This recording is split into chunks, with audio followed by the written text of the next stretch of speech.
Hi again, everyone. TJ All's I-45 now.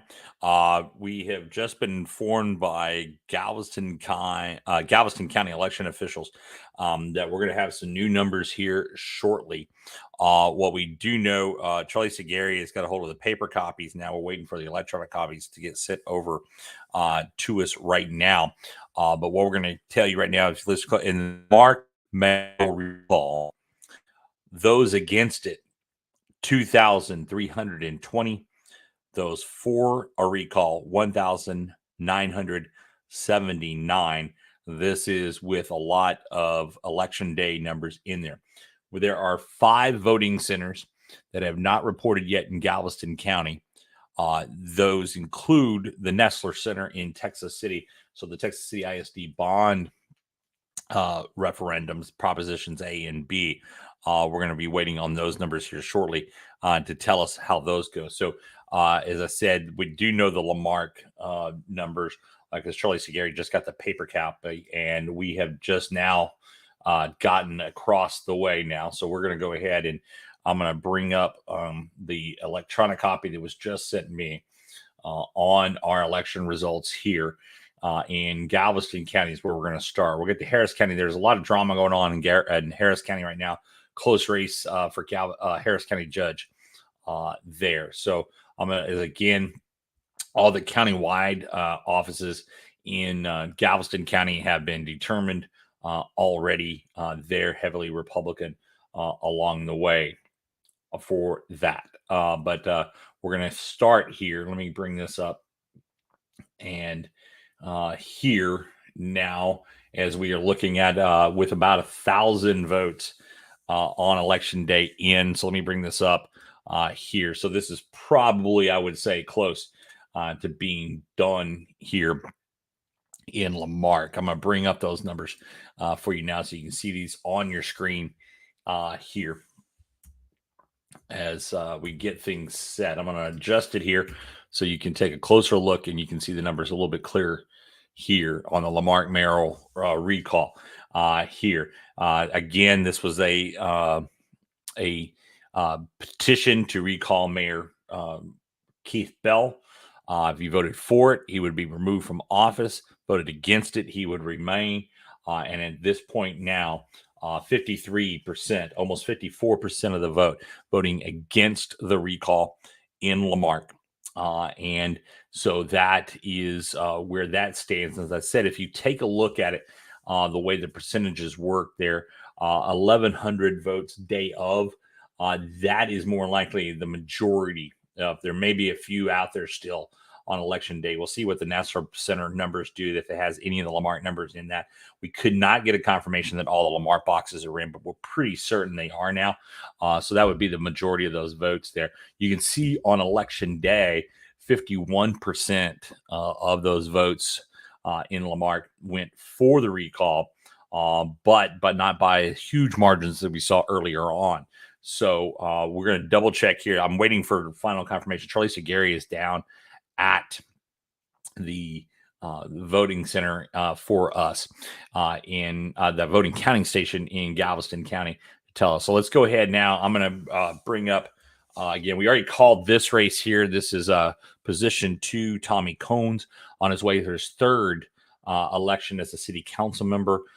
He extended his lead with almost 72% of the vote, cruising to victory there for Tommy Cones on that one. The other contested races we see there now, Tom Cruise looking to avoid a runoff to win the unexpired term for position 3. That was Larry Milliken's seat he held, and he left office early. Cruise on his way to victory there, avoiding a runoff. Then it is dead tied between Larissa Ramirez and Sean Saunders, exactly 38.88%. One vote separating, and Larissa Ramirez is one vote ahead in the total count over Sean Saunders there. So we have Larissa Ramirez and Sean Saunders going to a runoff in League City.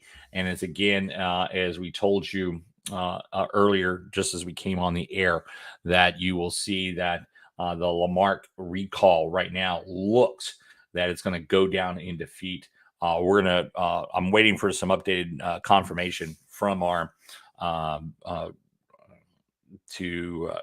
Charlisa Gary, and I'm actually, what you see me doing is actually texting back to her and getting an update. And what we're finding out is we're not sure, outside of the Nessler Center voting center box, we don't know what the other 4 are. We know there are 5 voting centers that have not been counted yet in the election for Galveston County. Now, while we're waiting on that on that update there, let me go on over to the election day numbers out of Harris County, where it has been a long night.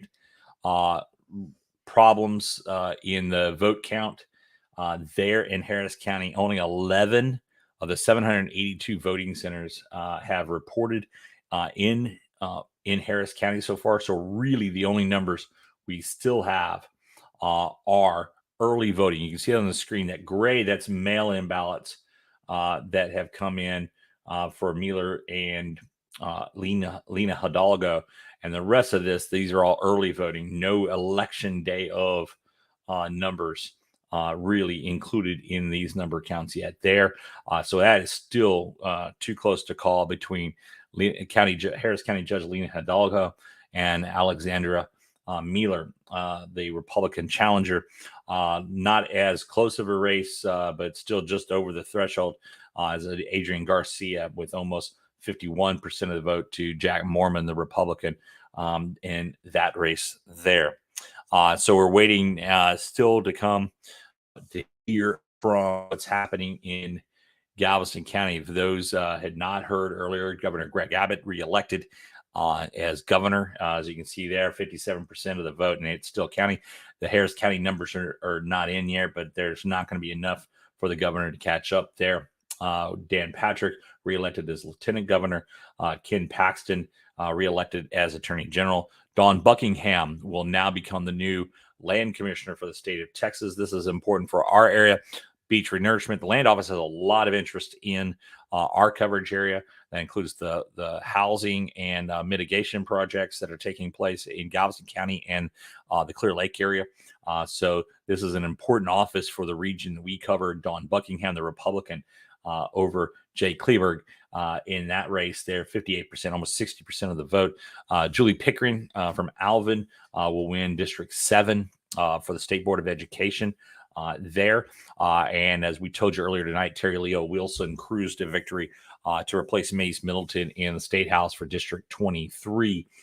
She's a former member, by the way, of the State Board of Education.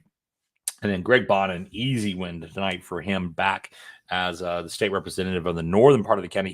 It's actually the only state representative district of the 2 that serve Galveston County that's all in Galveston County. And Greg Bonnen winning there, and he serves on a lot of important committees and is chair of a few too. So that's a big one. And if you were watching with us earlier tonight, Randy Weber had joined us, and since that time.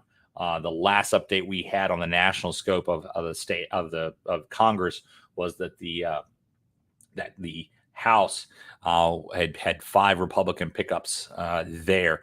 So it looks like the House, the Congressional House, is going to go Republican. Senate has 2 seats still sitting out there. They're trying to figure out on the national scene. We're not going to dwell on that much there, but that'll give you the numbers as we look at them along the way. Let me see if we can. I'm going to bring this screen up, and I'm going to try to give me a second here, folks, as we try to get some other numbers. Let me go ahead and pull up our numbers again. This is the latest update from Galveston County, and we're waiting to just hear words. That's why you hear me kind of stuttering here. These came across at 10:34. It's when the report was complete. We got it right before we came on the air, right as we came on the air here. So I know I'm going to make some people a little seasick here as I scroll down really fast to get what we want on our local races. Let me get in here because I want to start Ken Jenks. That one's over with right there. So Ken Jenks with 50.64% of the vote in Galveston ISD single member district trustee 7G, winning that race. there. Billy Williams, we declared this earlier tonight, the one Democrat win in Galveston County tonight, held on to his seat as Justice of the Peace, Precinct 3 there. So night for him that, after redistricting, a little concern there. Mark Henry, 65% of the vote, easily reelected. I talked to him by text earlier tonight as well. And he reminded me it was 12 years ago, basically to the exact date, that he first was elected as Galveston County judge in that time, what was the first of the red wave in Galveston County. First time we'd see Republicans take over dominance on county government 12 years ago. That was that 2010 push, and they did well. 2010, I want to stress that happened there. So, and he was on that night with us from the county, Galveston County Courthouse, after taking the win there. So, he had just reminded me by text. He was having a pleasant night, just sitting at home with his wife and his kiddos, and enjoying himself there, and basking in the victory there. Jack Roady easily wins re-election to county district attorney. An interesting thing will be, this is going to be the tie, is the district attorney is needing to get some new ADAs in, and whether he gets the support to do that for Commissioner's Court. New judge joining the district court in Galveston County, Jeth Jones. We talked with him earlier tonight as well. He's the judge-elect. He'll be replacing John Ellisor. So let me go ahead, and we're going to go back down to and we're going to be doing this live here on and we're going to talk to Tommy Cones. Hopefully you can hear this, folks, and we're going to do it by phone instead of Hey, TJ. Hello, Tommy. By the way, just to let you know, you're on live with us right now on the air. Tommy, can you hear me? Yes, I can hear you. Let me step away a little bit. I've got a little bit of party going on. Yeah, it sounds like that. Move away. How are you doing, TJ? I'm doing fine, Council-elect Cones. So, your third time back on the city council. How are you feeling tonight? Oh, I'm feeling wonderful, TJ. It was a great race. I felt very comfortable going into it, and it was just really had a good time seeing all the people and seeing all the friends again. So looking forward to working with my constituents and working for my constituents. In many ways, this is going to be a new look city council. You're on there, and might be like an old familiar face, but you're going to have a new mayor in there. And while Andy Mann and Chad Tressler return, you're going to have some new faces, and Tom Cruise being on there, and either Sean Saunders or Larissa Ramirez joining you on there as well on that council. How do you think this council is going to work together either way it goes on that runoff there for District 7 or Position 7? Well, I hope that it will work for the betterment of Lake City, no matter who gets in there. I mean, that's what we're there for, is to work for the people and work for the community. This is a great community, and we need to work together. No matter who wins the race, I hope that your intent is to work for the city and work for the betterment of this community. What's your number one priority when you get back on council in a few weeks? Well, I think I'm going to study the budget again a little bit more, look at everything, because it's been a while since I've been up on council. 2015 was the last year I was up there, so I'm sure certain things have changed, but I want to take a look at the overall picture of Lake City. I want to make sure that our bonds are continuing, that we're funding the bonds and so forth. We got a lot of drainage projects, a lot of infrastructure issues that I want to look at, and certainly public safety is a big concern. Making sure that we fund the police department, fire department, and the EMS properly, and that we have the best public safety that we can in Lake City. One of the things is you mentioned about the flood mitigation drainage programs that are going on. A lot of residents are just getting kind of antsy because they're not seeing a lot of movement there. Obviously, a lot of that takes up that, and we're going to start to see that dirt turn. But you think that we could see those projects get a little bit quicker with this new council kind of pushing them a little bit harder? Yes, I think we need to really take a look at the projects, and we need to let the staff work and try to get the projects out there. But we see a lot of change orders a lot of times, and I think we see a lot of hiccups that shouldn't be there. And I really want to stress on staff that we look at the projects real good and make sure that we can try to be proactive with them instead of reactive with projects and trying to put out fires when, get the projects moving forward a little bit better. Gotcha. Tommy Cones, back on council again. This will be his third time on council. A commanding victory, almost 72% of the vote for you there. And there are a few more votes to be counted, but not going to be making any difference really here on how the outcome comes. And you're back at position 2 and back on council. Congratulations, Tommy. TJ, thank you. And I always appreciate you. You work just as hard as everybody else does, trying to get the news out there to the community. And I do appreciate you. All right. Thanks, Tommy. Tommy Cones elected he'll be sworn in to the League City Council in just a few weeks as he wins a term. He's, as I said, he won and then was defeated in a re-election attempt. Then he came back, won again, but then resigned office early to take a position with the city as the assistant fire chief and deputy fire marshal. I'm sorry, not deputy fire marshal, the assistant chief and fire marshal for the city, as well as you see him there with 71% of the vote. Also in League City, we're taking a look at things where Tom Cruise victorious there on his way to victory, voting a runoff. But we will have a runoff. It's going to be between Larissa Ramirez and Sean Saunders there. Ramirez with one extra vote over Sean Saunders, but both of them at 38%, almost 39% each of the votes. So we'll have a runoff in December for that race. And we hope to get those two candidates on the air with us as well. Still waiting on the answer that we just want to double check on. We want to be totally sure on this. Although, as I said, I think we can go ahead and call that the recall effort in Lamarck has not been successful in Keith Bell. And we'll try to get him on with us in a little while as well. And but looks at this point based on the number of votes we're looking at there. So you can look at it on the screen there.